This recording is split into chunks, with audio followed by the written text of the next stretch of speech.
Hello there. Trust Jean-Claude Juncker to use an alcoholic reference when talking about politics and Brexit.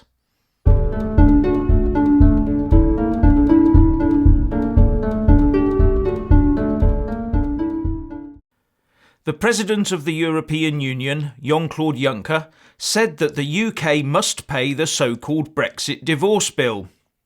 Comparing it to a group of friends in a pub, he said, "Things have to be done. One has to deliver. If you're sitting in a bar and if you're ordering 28 beers and then suddenly some of your colleagues are leaving and they are not paying, that's not feasible." Now, I've heard this one countless times before, but it's just an oversimplification used by Remainers to cloud the issue. From well before we joined the common market in 1973, through all the new treaties and treaty changes, as well as EU laws, ECJ rulings, etc., etc., etc., we have spent untold millions on establishing the framework of our relationship with the other nation-states within the European Union. This isn't an off-the-cuff social occasion with a few mates. This is a serious multinational series of contracts with libraries full of laws, rules and regulations that covers every facet of our lives, from health and safety to employment law to how much VAT we pay. Now, when businesses look to their contractual commitments, they ensure they know what their commitments are and the reach of associated break clauses.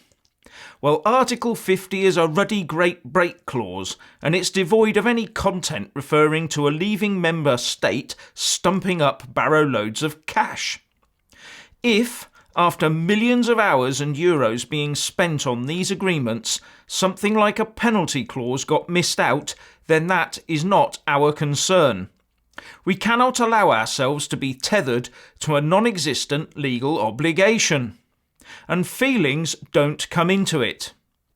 Every pound we hand over is either £1 less for our public services, £1 extra on tax, or £1 added to the national debt. Whichever it is, further burdens our country for absolutely no good reason, and no government has the right to impose that on the people of the UK without a firm legal basis. And I don't remember it being on the referendum ballot paper either. Can you imagine the furore if, during the run-up to the Scottish referendum, Westminster had made similar demands of the SNP? What would the response of Salmond and Sturgeon been if we'd said, "No, before we talk, you owe us," then plucked any old figure out of thin air and demanded many billions? No, what actually happened was that Westminster was on the receiving end of SNP demands for billions. Actually, when you look at it, the common denominator here is target Westminster with demands for cash. Is that the real root cause of all of this? Our political system weakened over decades and now just a simpering apology of an administration, with people thinking that we're an easy touch and ready to cave in to anyone who fronts up at the door? If so, you can bet your bottom dollar that this is what has been going on behind closed Brussels doors for all those decades. I say we've given and offered too much already, and still they want more. We need to withdraw Theresa May's offer today and plan to leave on a no-deal basis in 2019. But in the meantime, true Brits will be fighting the establishment all the way.